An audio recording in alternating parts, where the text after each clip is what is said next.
In today's tech tip, I'll be showing you how to turn off the Xiaomi Smart Band 8 Pro.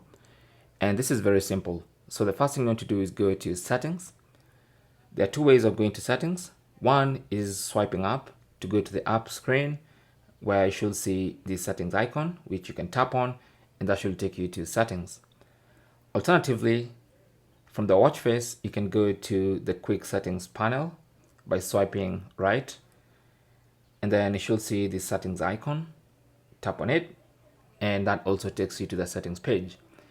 Either way, once you get to the settings page, scroll down to system, tap on that, and then you should see power off, and you can tap on that and then confirm by tapping on the check mark. You should feel a vibration, and that's going to turn off your Xiaomi Smart Band 8 Pro. Thanks for watching. Comments and questions down below, and good luck.